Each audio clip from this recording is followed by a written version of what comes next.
ఎన్నో ఏళ్ల నాటి కళ నేడు అయోధ్యలో శ్రీరాముని విగ్రహ ప్రతిష్టాపన. యావత్ అఖండ భారతం హర్షధ్వానాలతో ఆనందిస్తున్న వేళ చీకోటి ప్రవీణ్ బీజేపీ రాష్ట్ర నాయకులు. రాహుల్ గాంధీ గారి భారత్ జోడో న్యాయ యాత్ర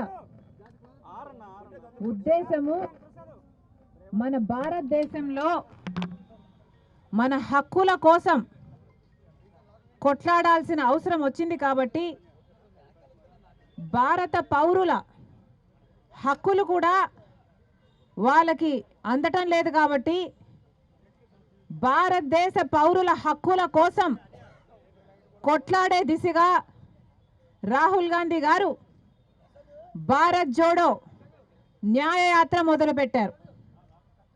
అంతకు ముందు చేసిన భారత్ జోడో పాదయాత్రలో రాహుల్ గాంధీ గారు 4000 కిలోమీటర్లు పైగా పాదయాత్ర చేస్తే అడుగడుగున ఎక్కడ వీలైతే అక్కడ కాంగ్రెస్ పార్టీకి వ్యతిరేకంగా ఉన్న ప్రభుత్వాలు అయితేనేమి బీజేపీ అయితేనేమి దాడులు చేశారు, కొట్టడం కూడా కట్టలతో కొట్టడం కూడా చేశారు, అనేక రకంగా హింసించడం జరిగింది.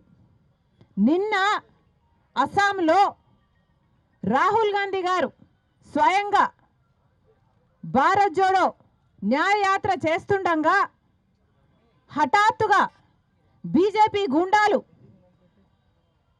గుంపులు గుంపులుగా వచ్చి భారత్ జోడో న్యాయయాత్రలో పాల్గొంటున్న వాళ్ళని మీద దాడులు చేసి వాళ్ళను గాయపరచడం జరిగింది. ఎందుకు ఇలా చేస్తున్నారు అని రాహుల్ గాంధీ గారు స్వయంగా దిగి వాళ్ళని ఎదిరిస్తే రాహుల్ గాంధీ గారికి కూడా ప్రమాదం తలపెట్టే ప్రయత్నం చేసి ఆఖరికి పెద్ద గొడవై నిన్న అస్సాంలో ఈ విషయం జరిగితే అస్సాంలో ఉన్నది బీజేపీ పార్టీకి చెందిన ముఖ్యమంత్రి. మరి ఇప్పుడు బీజేపీ పార్టీ అధికారంలో ఉన్న రాష్ట్రంలో కనీసం ప్రశాంతంగా శాంతియుతంగా ప్రజల కోసం చేపట్టిన ఒక యాత్రని కూడా చేయనీయకపోతే దీన్ని ప్రజాస్వామ్యం అంటారా అని మోడీ గారిని ప్రశ్నిస్తున్నాం. మోడీ గారు సమాధానం చెప్పాలి.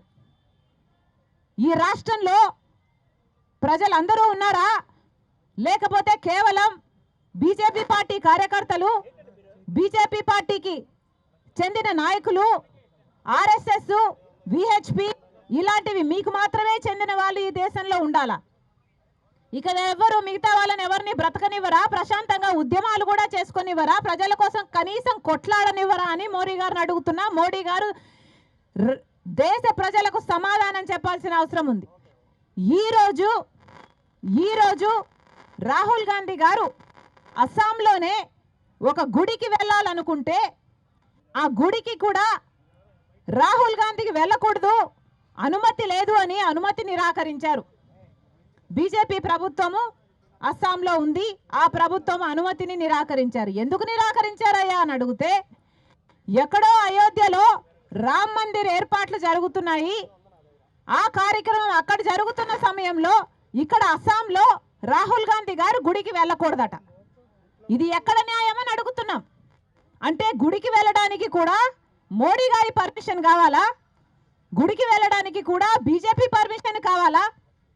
గుడికి వెళ్ళడానికి కూడా బీజేపీ కార్యకర్త, బీజేపీ నాయకుడో లేకపోతే ఆర్ఎస్ఎస్ లేకపోతే విహెచ్ఓ వీళ్ళ ఈ సభ్యులే అయి ఉండాలా?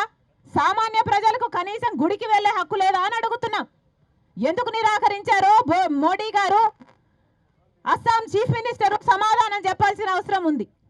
ఇలా అడుగడుగున నిరంకుశ పాలన, ప్రతి చోట ఎక్కడ వీలైతే అక్కడ ఎలా మిగతా ప్రజల్ని మిగతా పార్టీలను ఎలా తొక్కగలిగితే అలా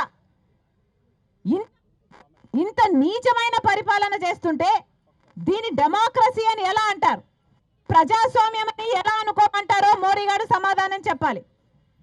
ఈరోజు రాహుల్ గాంధీ యాత్ర పైన జరిగిన ఈ దాడులకు నిరసనగా మహాత్మా గాంధీ గారి విగ్రహం దగ్గర కాంగ్రెస్ పార్టీ ఈ ధర్నా చేపట్టడం జరిగింది.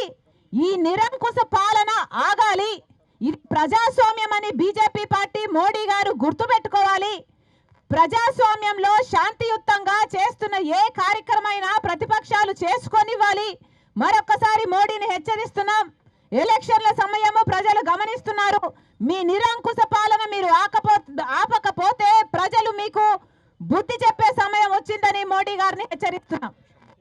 క్షమాపణ చెప్పాలి. కాంగ్రెస్ పార్టీకి చెందిన రాహుల్ గాంధీ గారి యాత్రని ఇంత నీచంగా అడ్డుకోవడం అన్నది ప్రజాస్వామ్యంలో ఎవరు సహించని విషయం. కనుక బీజేపీ పార్టీ అక్కడ అస్సాం చీఫ్ మినిస్టర్ రాహుల్ గాంధీ గారికి క్షమాపణ చెప్పాలని కూడా కాంగ్రెస్ పార్టీ డిమాండ్ చేస్తుంది. మరిన్ని వీడియోస్ కోసం ఛానల్ ని సబ్స్క్రైబ్ చేయండి. లేటెస్ట్ అప్డేట్స్ కోసం వాట్సాప్ ఛానల్ ని ఫాలో చేయండి. అండ్ లింక్ డిస్క్రిప్షన్ లో ఉంది.